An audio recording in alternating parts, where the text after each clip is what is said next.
Hello, everyone, and welcome back. Today we are looking at the Radar Rat Battlefield Robot. The Battlefield Robot Radar Rat was first released in the United States in 1989. It was also available in 1990 and unfortunately was discontinued in 1991.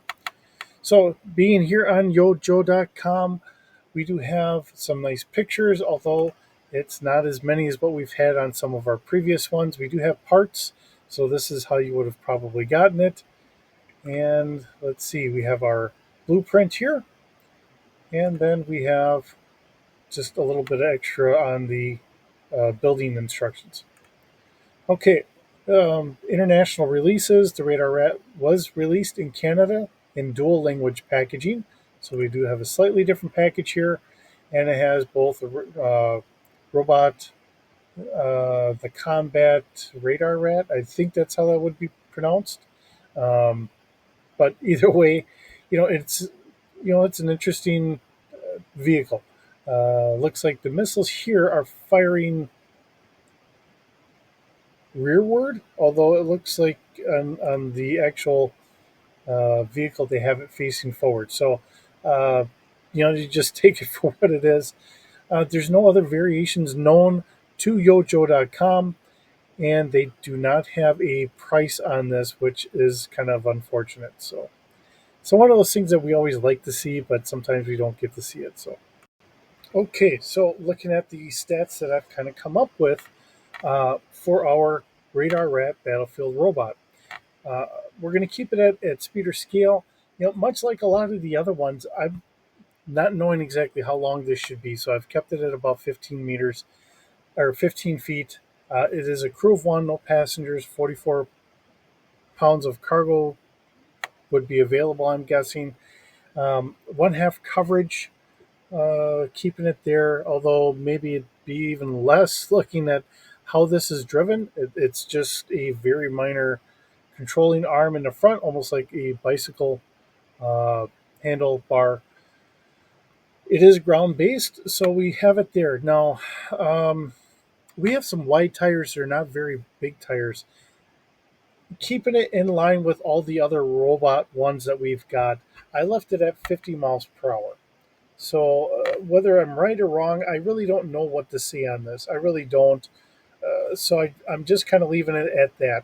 Now, in my mind, I'm going to look at the radar itself instead of having the dish up all the way when you're driving. I'm guessing that you would probably put it in a down position, lock it up, make sure everything's secured, and then take off.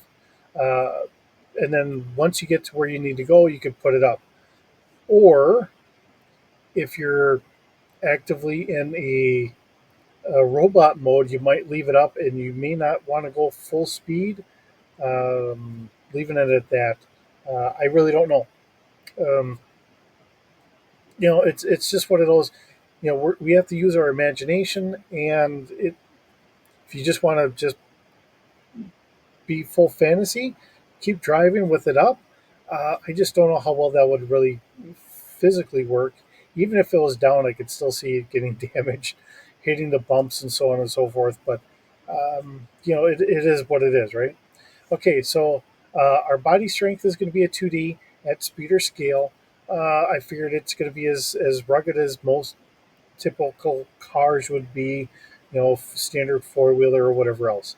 Um, Now, actually, I guess it's only three missiles. I do have four missiles, and it should really only be a three. So I kind of goofed on that one.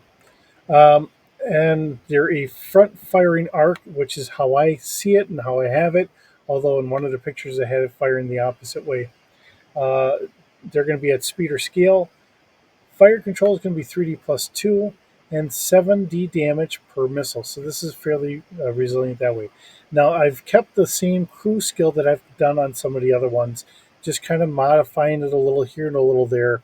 Um, so piloting is going to be a 3D plus 1, gunnery is going to be a 3D plus 1. Now, because of the radar, this would then take the place of the old um, Coastal Defender. So having this unit linked with other Joe units would give them a +2 for targeting for all missiles and that. And I think that that would really bring a reason why you would want to have a unit like this out there. So that adds to the Joe side version of some of these battlefield robots. Why do we have them? What's their purpose? As we're moving on, I'm looking at, does this replace something, or is this its own little niche need here? And that's why I'm kind of bringing it in on that regard. If you notice, a lot of the for the robots, I've been keeping very similar stats all the way through on a lot of these. Um, it makes it a little easier on some regards, but on the other hand, if you can figure out the robot part of it, and the 50 miles an hour isn't overly bad, like I said in one of the other videos, I'm thinking of it kind of like your three wheeler, four wheeler aspect of that, not the really hyped up ones or whatever that they can just fly down at, say, like 100 mile an hour, but more of a 50 mile an hour four wheeler today for UTVs, whatever, something comparable to that.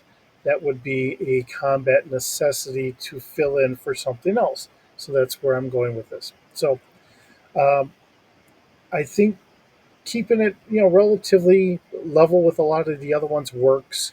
It helps offset one for one side or the other, and we just kind of go from there. So let me know in the comments if you disagree or you agree or whatever. And as always, if you're doing this for a role playing game of your own and you're taking what I'm writing down and you feel that need to change it, by all means, change what you need to change to make it work for you. This is just a starting point. Um, looking at things later on, sometimes even I look at it, and you've seen me do it before. Yeah, that doesn't seem to make sense in my mind anymore. Maybe we need to change it, and maybe the next time I look at it, maybe I think it needs to be changed a little bit then too. So it's always something as a starting point. Doesn't mean that maybe you don't have a vehicle of your own that you soup up a little bit more than what the other standard vehicles are, but it's just that. So with that, thanks so much for stopping by and listening to me today. Thanks for kind of sitting around and sharing with me. I hope you have a wonderful day, and we'll see you in the next video.